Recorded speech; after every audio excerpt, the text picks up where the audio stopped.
Ilang araw matapos muling mabansagang na world's worst airport na NAIA, lumapag sa Terminal 3 ang pinakamalaking commercial airliner sa mundo kagabi. Pinalipad po ito sa bansa ng Emirates Airline na ang piloto, isang Pinoy. Sinyalis na kaya ito ng pagbangon ng NAIA? Umaaksyon si Gerald de la Peña. Isang napakalaking eroplano ang lumanding sa NAIA Terminal 3 kagabi. Ito ang Airbus A380 ng Emirates Airlines, ang pinakamalaking commercial airline ngayon sa mundo. Kaya naman, isang pambihirang water salute ang isinalubong ng NAIA sa eroplano. Sa laki nito, kasya ang 600 pasahero. Gaya ng ibang modernong eroplano, may TV din ang kada upuan nito. Sa business class, convertible sa kama.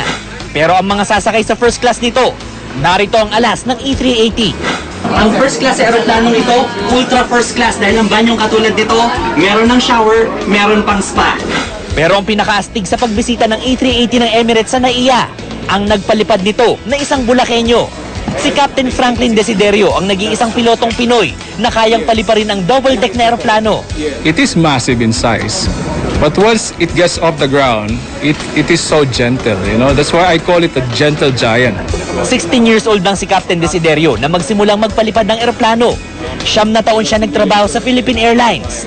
Pagkatapos, lumipat siya sa Emirates na nakabase sa Dubai. I'm happy, you know. I'm ecstatic, you know. I'm proud, you know. It's especially Emirates gave me that opportunity. I'm so thankful for them that I was able to bring it home. Yun nga lang, nasasabon ngayon ang sarili niyang bansa matapos bansagan na namang worst airport ang NAIA. Pero kung si Captain Desiderio raw ang tatanungin, there are so many skepticism that Manila cannot accept the A380 into this airport. By doing this flight tonight, I would say that Manila is capable to accept this A380 anytime into operation. Umaaksyon, Gerald de la Peña, News 5. Samantala, mamili na po kayo ng Noche Buena items mga kapatid habang maaga pa at kung may budget din naman. Dahil po base sa inilabas na suggested retail price ng Department of Trade and Industry, tumaas ang presyo po ng fruit cocktail ng 50 centimos hanggang 6 na piso na. Ang keso po ay umabot na ng halos sa 35 pesos ang dagdag sa SRP. Tumaas na rin ang presyo ng hamon ng piso hanggang 63 pesos kada kilo. Paliwanag po ng DTI, nagmahal ang raw materials ng mga nasabing produkto. Para sa gustong makamura, pwedeng pumunta sa Diskwento Caravan ng DTI sa tanggapan nito sa Makati. Hanggang 50% po ang discount sa ilang produkto, gaya ng spaghetti noodles, Pinoy Tasty, helmet appliances at Christmas lights. Ito pa mga kapatid, nakaambang magmahal ang singil sa kuryente na Meralco ngayong buwan. 10 centavos ang tinatayang taas singil, katumbas yan ng 20 hanggang 50 pesos na dagdag sa bill depende sa konsumo. Paliwanag na Meralco, tumaas ang singil ng independent power producers nang mapilitan silang bumili ng alternatibong panggatong. Nilimitahan kasi na malampaya ang ibinibenta itong gas noong Setyembre.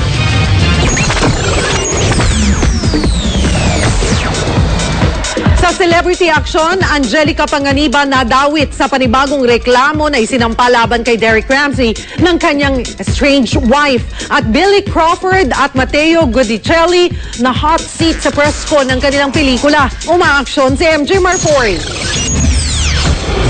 Iwas muna sa tagig.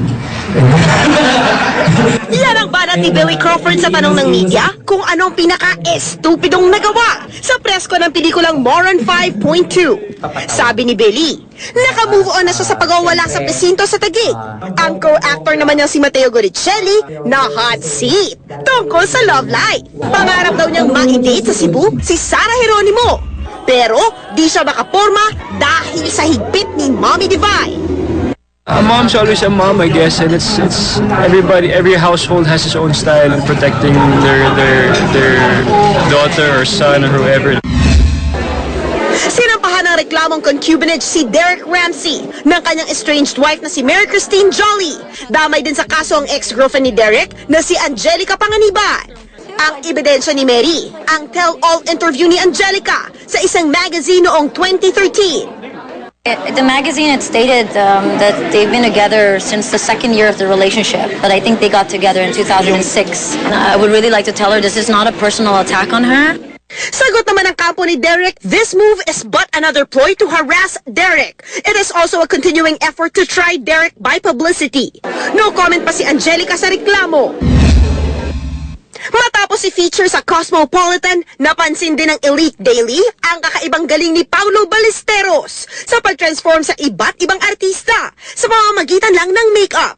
Ilan sa ginaya ni Paulo, sina Ariana Grande, Beyonce at Jennifer Lawrence. Inilagak na sa Holy Cross Memorial Chapel ang mga labi ni Chapusit.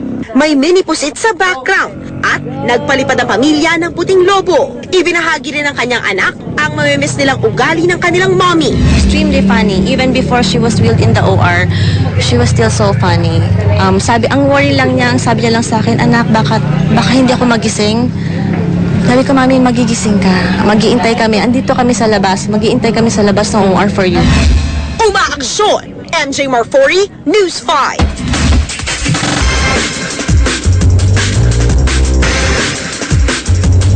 I-like natin ito. Buhay pa rin ang pag-asa ng vegan sa Ilocos Sur na mapabilang sa New 7 Wonder Cities ng mundo. Wow! Naku, alam niyo mga kapatid, pasok po ang vegan sa 14 finalists para maging Wonder City. Oo nga. Sige.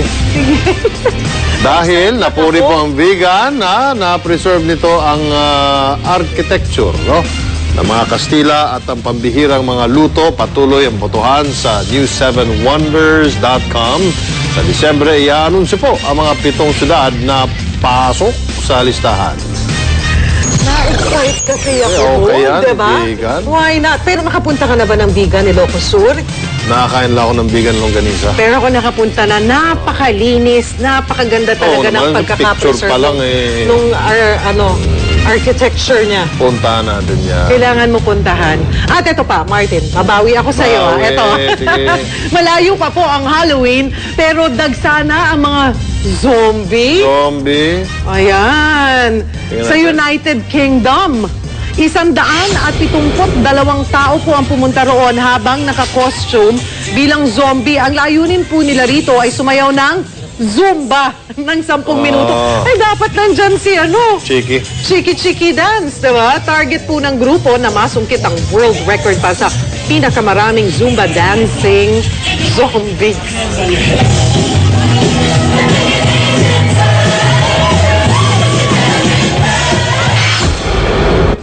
Diba? Hindi pwedeng wala dyan si, Chiki Roa Chiki Roa Puno, diba? Ang ating queen ng Zumba dito sa TV5. Oo. Nakakalis, dapat Magkaroon siya doon din sa Antipolo. Organize siya ng ganyan.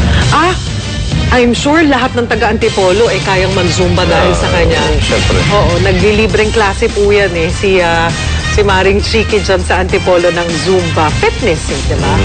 Sanay ka ba zumumba? Pasample lang kaya mo Hindi, wag yan. Sige na. Hindi, wag. Ayaw mo yan? Hindi. Gusto ko yun. Gusto ko yan. Mga kapatid, gumising po kayo bukas ng maaga ha, dahil... Dahil aksyon sa umaga. Anong oras? Alas 5. Sisingilin na kita sa susunod ha. Mga kapatid, yan po ang mga